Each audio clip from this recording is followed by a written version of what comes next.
ಅಪ್ಪಿ ತಪ್ಪಿ ನಾನು ಏನೇ ತಪ್ಪು ಮಾಡಿದ್ರು ಹೆಂಡತಿಗೆ ಸಪೋರ್ಟಿವ್ ಆಗಿ ನಿಲ್ಲೋದು ಗಂಡನ ಕರ್ತವ್ಯ. ಈ ಕ್ಷಣದಿಂದ ನೀವು ಹಾಗೆ ನಡ್ಕೋಬೇಕು, ಹಾಗೆ ಕೇರ್ ತಗೋಬೇಕು. ಇಲ್ಲ ಅಂದ್ರೆ ನೀವು ಜೀವನ ಪೂರ್ತಿ ನೊಂದ್ಕೊಳ್ಳೋಂಥ ನಿರ್ಧಾರನ ನಾನ್ ತಗೋಬೇಕಾಗತ್ತೆ. ಅಂದ್ರೆ ಅರ್ಥ ಆಗ್ಲಿಲ್ವಾ? ನಾನು ಇಷ್ಟಪಟ್ಟ ಹಾಗೆ ನೀವು ನಡ್ಕೊಳ್ದೆ ಹೋದ್ರೆ ಈಗ್ಲೇ ಈ ಕ್ಷಣನೇ ನಿಮ್ಗೆ ಡಿವೋರ್ಸ್ ಕೊಡ್ತೀನಿ.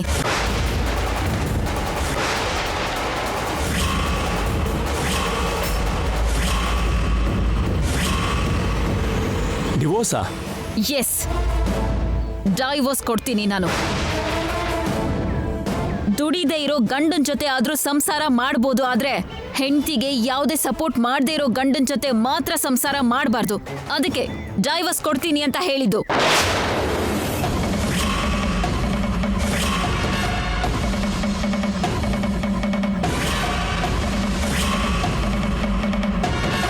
ಪ್ಲೀಸ್ ಐಶ್ವರ್ಯ, ಪ್ಲೀಸ್ ದಯವಿಟ್ಟು ಡಿವೋರ್ಸ್ ಅಂತೆಲ್ಲ ಮಾತಾಡಬೇಡ.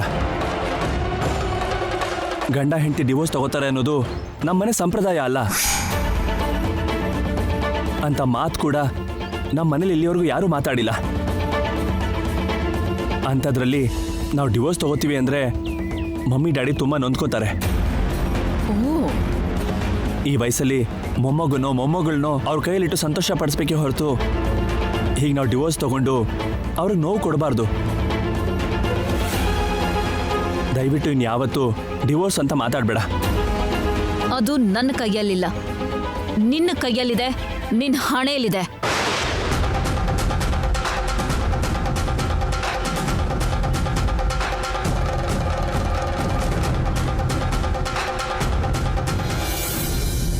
ಏನು, ನಮ್ಮ ಕಂಪನಿ ಮ್ಯಾನೇಜರ್ಸು ಬರ್ತೀನಿ ಅಂತ ಫೋನ್ ಮಾಡಿ ಹೇಳಿದ್ರಾ? ಹೌದು ಡ್ಯಾಡ್, ನಾಳೆ ನಮ್ಮ A1 ಮಸಾಲಾ ಕಂಪ್ನಿ ಆ್ಯನಿವರ್ಸರಿ ಇದೆಯಲ್ಲ, ಆ ಏರ್ಪಾಡಿಗೆ ಸಂಬಂಧಪಟ್ಟಂಗೆ ನಿಮ್ಮ ಹತ್ರ ಏನೋ ಹೇಳ್ಬೇಕಂತೆ, ಅದಕ್ಕೆ ಬರ್ತೀನಿ ಅಂದ್ರು. ಆನಿವರ್ಸರಿ ಏರ್ಪಾಡ್ ಬಗ್ಗೆ ಮ್ಯಾನೇಜರ್ ನಮ್ಗೆ ಯಾಕೆ ಹೇಳೋದು? ನಾವ್ ಹೇಳಿದ ಏರ್ಪಾಡ್ ತಾನೆ ಅವ್ರು ಮಾಡ್ಬೇಕು. ಕರೆಕ್ಟೇ ಅದ್ಗೆ, ನಾವು ಹೇಳೋದನ್ನೇ ಅವ್ರು ಮಾಡಬೇಕು. ಆದ್ರೆ ಅವ್ರೇನೋ ಹೇಳಬೇಕು ಅಂದ್ಕೊಂಡಿದ್ದಾರೆ, ಕೇಳೋಣ, ತಪ್ಪೇನಿದೆ? ಹೌದು, ತಪ್ಪೇನಿದೆ? ನಮಸ್ಕಾರ ಸರ್. ನಮಸ್ತೆ. ಬನ್ನಿ ಬನ್ನಿ, ನಿಮ್ ಬಗ್ಗೆನೇ ಮಾತಾಡ್ತಿದ್ವಿ, ಕೂತ್ಕೊಳ್ಳಿ. ಪರವಾಗಿಲ್ಲ ಸರ್.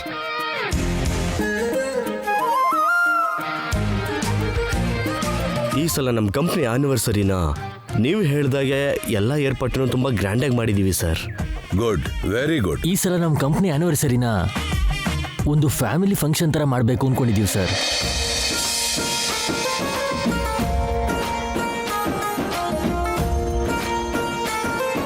Okay okay. ನಮ್ಮ ಜೊತೆಗೆ ನೀವು ನಿಮ್ಮ ಫ್ಯಾಮಿಲಿ ಮೆಂಬರ್ಸ್ ಎಲ್ಲ ಆಟ ಪಾಠದಲ್ಲಿ ಪಾಲ್ಗೊಳ್ಳಿ ಅನ್ನೋದು ನಮ್ಮ ಕೋರಿಕೆ ಸರ್.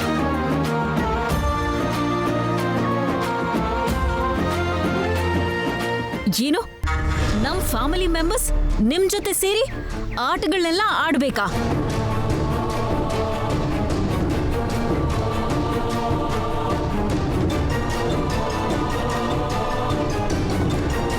ಅಷ್ಟೇ ಅಲ್ಲ ಮೇಡಮ್, ಅಲ್ಲಿ ಬರೋ ಗಂಡ ಹೆಂಡತಿಗೆ ಬೆಸ್ಟ್ ಕಪಲ್ ಕಾಂಪಿಟೇಷನ್ ಕೂಡ ಇಡಬೇಕು ಅಂದ್ಕೊಂಡಿದ್ದೀವಿ. ಆ ಆಟದಲ್ಲಿ ನಿಮ್ಮ ಫ್ಯಾಮಿಲಿ ಮೆಂಬರ್ಸ್ ಕೂಡ ಜೊತೆಗಿರಬೇಕು. ಬೆಸ್ಟ್ ಕಪಲ್ ಆಗಿ ವಿನ್ ಆದವ್ರಿಗೆ ಆನಂದ್ ಗಜಪತಿ ವರ್ಮಾ ಅವರಿಂದ ಪ್ರೈಸ್ ಕೊಡಿಸ್ಬೇಕು ಅನ್ನೋದೇ ನಮ್ಮ ಆಸೆ. ಇಂಪಾಸಿಬಲ್. ನೀವ್ ಹೇಳ್ದಾಗೆ ಆ ಫಂಕ್ಷನ್ ಅಲ್ಲಿ ಹಾಗೆಲ್ಲ ಮಾಡೋದು ಇಂಪಾಸಿಬಲ್.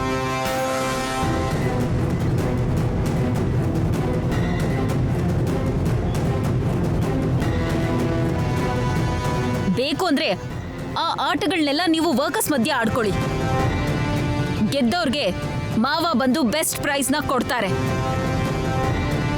ಅದನ್ ಬಿಟ್ಟು ನಾವ್ ನಿಮ್ ಜೊತೆ ಬಂದು ಪಾರ್ಟಿಸಿಪೇಟ್ ಮಾಡ್ಬೇಕಾ? ನಾನ್ಸೆನ್ಸ್.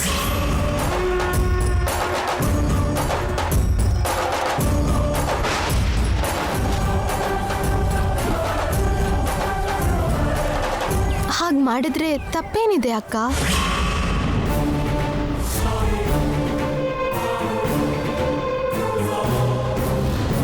ಮಾವ ಯಾವಾಗಲೂ ಹೇಳ್ತಿರ್ತಾರಲ್ವಾ ಅಕ್ಕ, ನಮ್ಮ ಜೊತೆ ಕೆಲಸ ಮಾಡೋರೆಲ್ಲರೂ ನಮ್ಮ ಕುಟುಂಬದ ಸದಸ್ಯರೇ ಅಂತ. ಅವ್ರು ನಮ್ಮ ಕುಟುಂಬದವರೇ ಅಂದ್ಕೊಂಡ್ಮೇಲೆ ಅವ್ರ ಜೊತೆ ಸೇರಿ ಅವ್ರು ಹೇಳಿದ ಹಾಗೆ ಮಾಡಿದ್ರೆ ತಪ್ಪೇನಿದೆ?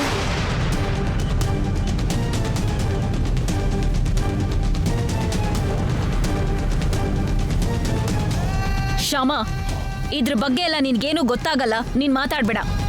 ಶ್ಯಾಮ ಹೇಳಿದ್ದು ಕರೆಕ್ಟೇ ಅಲ್ವಾ ಅತ್ಗೆ? ಯಾವಾಗಲೂ ಡ್ಯಾಡಿ ಹೇಳ್ತಿದ್ರು, ಇವಾಗ ಶ್ಯಾಮ ಹೇಳಿದಾಳೆ. ಏನಂತೀರ ಡ್ಯಾಡ್? ಎಸ್, ಶ್ಯಾಮ ಹೇಳಿದ್ದು 100% ಕರೆಕ್ಟ್.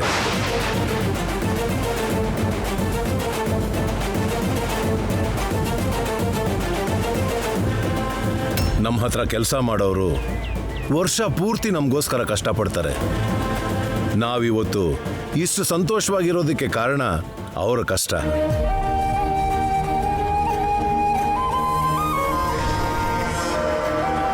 ವರ್ಷ ಪೂರ್ತಿ ಅವ್ರು ಪಟ್ಟಿದ ಕಷ್ಟನ ಮರೆತು ಸಂತೋಷವಾಗಿರೋದು ಇಂಥ ಸೆಲೆಬ್ರೇಷನ್ನಲ್ಲೇ ಅಲ್ವಾ? ಸೊ ಅವ್ರನ್ನ ಸಂತೋಷ ಪಡಿಸೋದು ನಮ್ಮ ಕರ್ತವ್ಯ.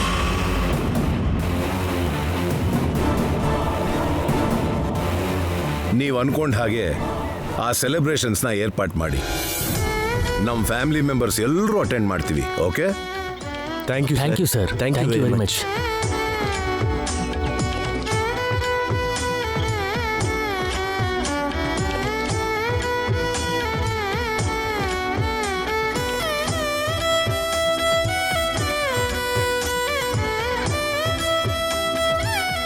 ಶ್ಯಾಮ, ನನ್ ಪ್ರತಿ ಹೆಜ್ಜೆಗೂ ನೀನು ಅಡ್ಡ ಬರ್ತಾ ಇದ್ಯಾ.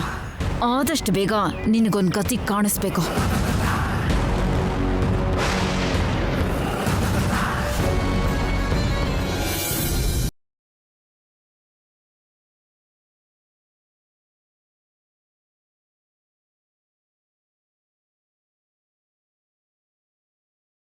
ಇನ್ಸ್ಪಿರೇಷನ್ಗೋಸ್ಕರನಾ, ಪ್ರಿಪ್ರೇಷನ್ಗೋಸ್ಕರನಾ?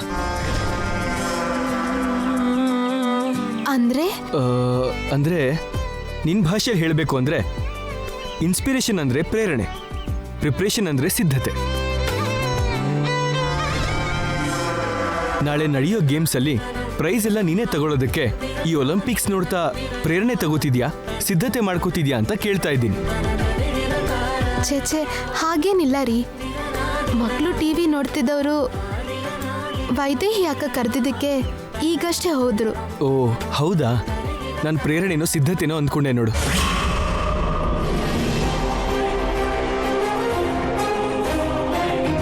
ಶ್ಯಾಮ, ನಾನು ನಿನ್ನ ಹಾಗೆ ಅಚ್ಚ ಕನ್ನಡ ಮಾತಾಡ್ತಿದ್ರೆ ಹೊಸದಾಗ ಅನ್ಸುತ್ತಲ್ವಾ?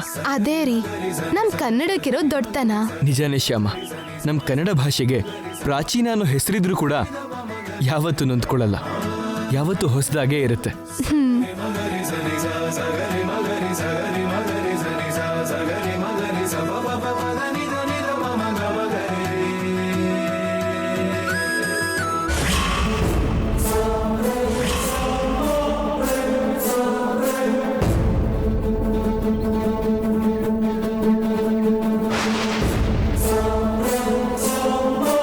ಇಷ್ಟಕ್ಕೂ ನಾಳೆ ಫ್ಯಾಕ್ಟ್ರಿಲಿ ನೀನು ಯಾವ ಆಟ ಆಡಬೇಕು ಅಂದ್ಕೊಂಡಿದ್ಯಾ?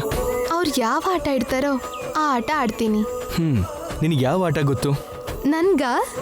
ನನಗೆ ಕುಂಟೆಬಿಲ್ಲೆ, ಮರಕೋತಿ ಮತ್ತೆ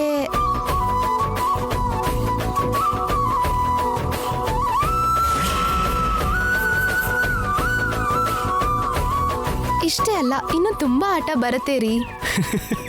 ಅಬ್ಬಾ, ನಿನಗಿಷ್ಟೆಲ್ಲ ಗೊತ್ತಾ? ಹಾಗಿದ್ರೆ ಮತ್ತಿನ್ನೇನು, ನಾಳೆ ಯಾವ ಆಟ ಇದ್ರೂ ಗೆಲುವು ನಿಂದೆ, ಪ್ರೈಸ್ ಕೂಡ ನಿಂದೆ. ಹೌದೌದು, ಯಾವ ಆಟ ಆ ಸ್ಪರ್ಧೆ ಆದ್ರೂ ಗೆಲ್ಲೋದು ನಿನ್ ಹೆಂಡ್ತಿನಾ, ಪ್ರೈಸ್ ನಿನ್ ಹೆಂಡ್ತಿಗೇನಾ? ನಾಳೆ ನೀವು ಅಲ್ಲಿಗೆ ಬಂದ್ರೆ ತಾನೆ ಆಟ ಆಡೋದು, ಗೆಲ್ಲೋದು, ಆ ಪ್ರೈಸ್ ತಗೊಳ್ಳೋದು.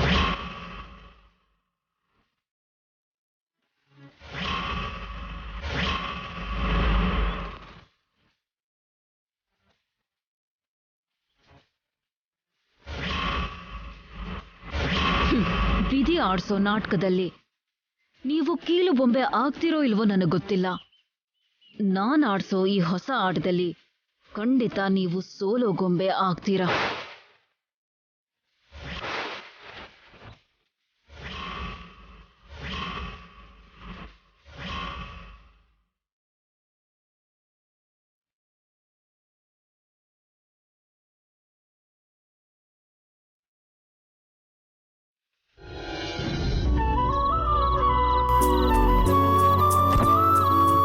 ಶ್ಯಾಮ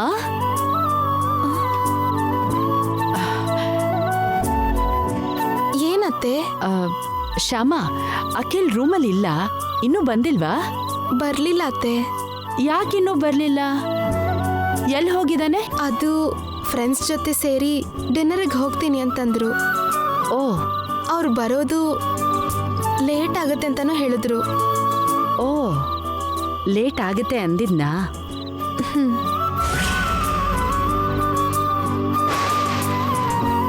ಹಾಗಾದ್ರೆ ಸರಿ, ನೀನ್ ಮಲ್ಗು.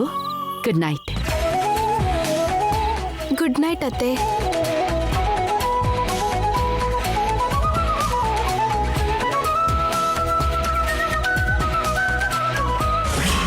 ಅಖಿಲ್ ಬರೋದಕ್ಕೆ ಲೇಟ್ ಆಗತ್ತೆ ಅಂದಮೇಲೆ ನನ್ನ ಪ್ಲಾನ್ ನಿನ್ನ ಲೇಟ್ ಮಾಡಬಾರ್ದು.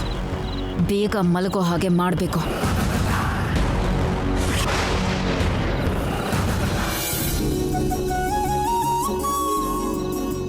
ಕೃಷ್ಣ, ನಿನ್ ದಯೆಯಿಂದ ಇವತ್ತು ನನ್ನ ದಿನ ತುಂಬಾ ಚೆನ್ನಾಗಿತ್ತು.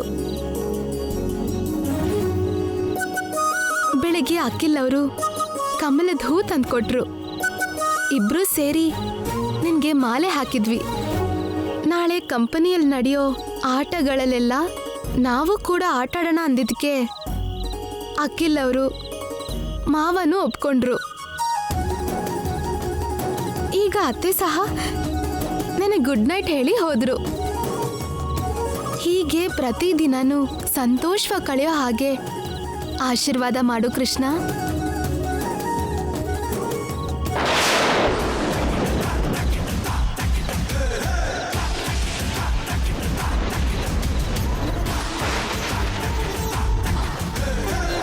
ಇಲ್ಲಿ ದೀಪ ಆರ್ದೇ ಇದ್ರೆ ಅಲ್ಲಿ ನನ್ನ ಪ್ಲಾನ್ ವರ್ಕೌಟ್ ಆಗಲ್ಲ.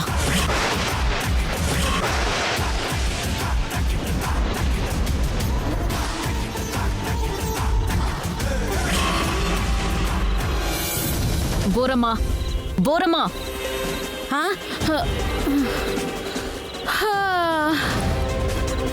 ಏನ್ ಚಿಕ್ಕಮ್ಮವ್ರೆ? ಹೊರಗಡೆ ಆ ಕೃಷ್ಣನ್ ಹತ್ರ ಇರೋ ದೀಪ ಆರು ಹೋಗಿದೆ.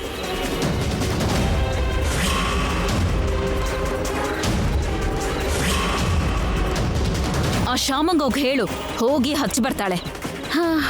ಸರಿ ನಮ್ಮವ್ರೆ.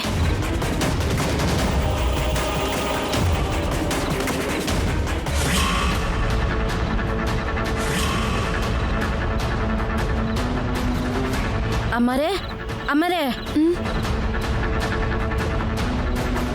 ಏನ್ ಬೋರಮ್ಮ? ಕೃಷ್ಣನ ಹತ್ರ ದೀಪ ಆರೋಗಿದಮ್ಮ.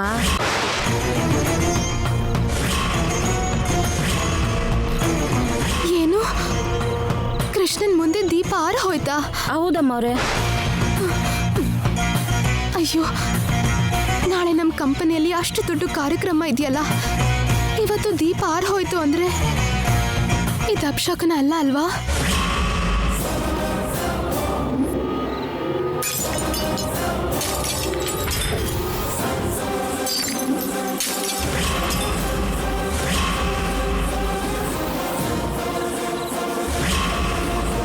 ಶ್ಯಾಮ, ಈ ಗಾಜಿನ ಪೀಸ್ಗಳು ನಿನ್ ಕಾಲಕ್ಕೆ ಚುಚ್ಕೊಂಡ್ರೆ ನಾಳೆ ಗೇಮ್ಸ್ ಆಡೋದು ಹೋಗ್ಲಿ, ಕೊನೆ ಪಕ್ಷ ಕಾಲೂರಿ ನಡೆಯೋದಕ್ಕೂ ಆಗೋದಿಲ್ಲ.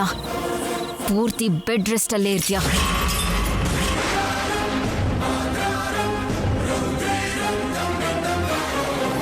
ನಾನು ಹೋಗಿ ದೀಪ ಹಚ್ಚಿ ಬರ್ತೀನಿ.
ಕೆಳಗಡೆ ಗಾಜಿನ ಚೂರು ಇರೋದು ನೋಡಿದೆ, ಅಷ್ಟು ಬೇಗ ಹೋಗ್ತಾ ಇದೆಯಲ್ಲ, ಎಲ್ಲಿಗೆ ಶ್ಯಾಮ? ಕೃಷ್ಣನ್ ಹತ್ರ ದೀಪ ಆರ್ ಹೋಯ್ತಂತೆ, ಹಚ್ಬೇಕು ಅಂತ ಅವಸರದಲ್ಲಿ ಹೋಗ್ತಿದ್ದೆ, ಕೆಳಗ್ ನೋಡ್ಲಿಲ್ಲ.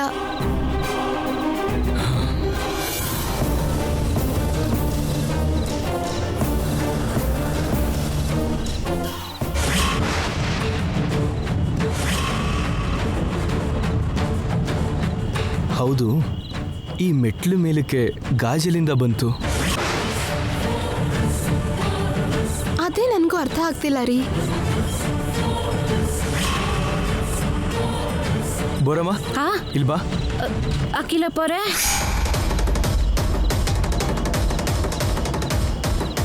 ಇಲ್ಲಿ ಗಾಜಿನ ಚೂರು ಹೇಗೆ ಬಂತು? ಅದು ಅದು ಅದು ಅದು ಅಂತ ಯಾಕೆ ತುದಲ್ತಾ ಇದೆಯಾ? ಮೆಟ್ಲ ಮೇಲೆ ಗಾಜಿನ ಚೂರು ಹೇಗೆ ಬಂತು ಅಂತ ಕೇಳ್ತಾ ಇದ್ದೀನಿ.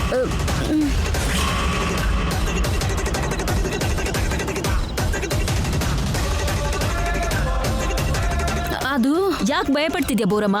ಏನಾಯ್ತು ಹೇಳು.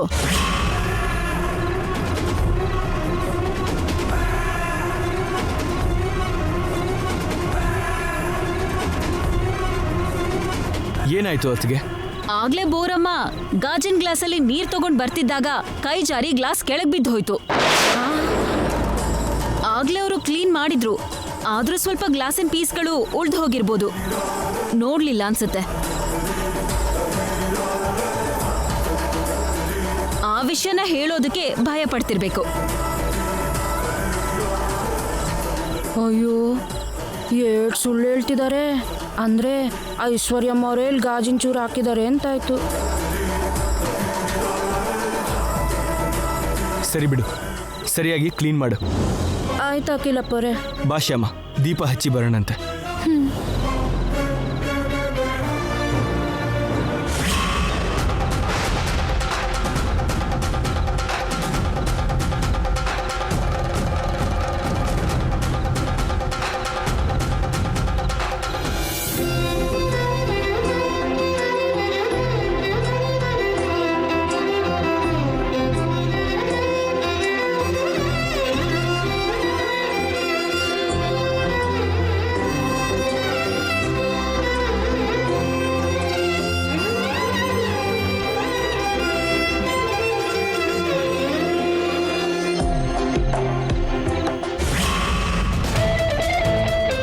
ಅಖಿಲ್ ಬರ್ದೇ ಇದ್ದಿದ್ರೆ ನನ್ನ ಪ್ಲಾನ್ ಸರಿಯಾಗಿ ವರ್ಕೌಟ್ ಆಗ್ತಿತ್ತು.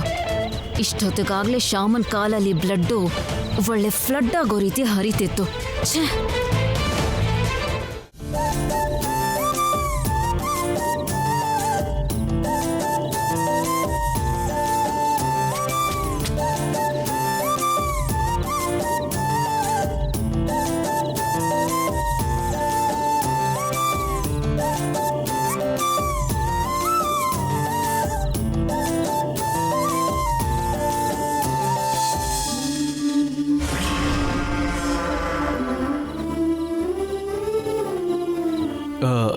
ಶ್ಯಾಮ, ಊಟ ಮಾಡಿದ್ಯಾ?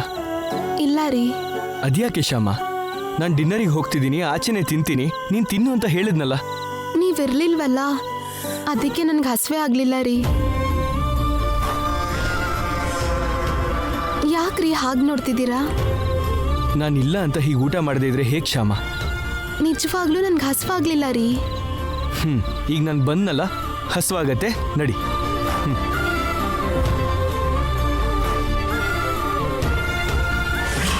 ಶ್ಯಾಮ, ನಾಳೆ ಆನಿವರ್ಸರಿಗೆ ನೀನು ಬರ್ದೇ ಇರೋ ಹಾಗೆ ಮಾಡೋಣ ಅಂತಂದ್ರೆ ಆಗ್ಲಿಲ್ಲ ಅದು. ಆದರೆ ನಾಳೆ ಅಲ್ಲಿ ಬಂದ ಮೇಲೆ ಮಾತ್ರ ಏನೋ ಒಂದು ಮಾಡ್ತೀನಿ, ನಿನ್ನನ್ನು ಸೋಲಿಸ್ತೀನಿ.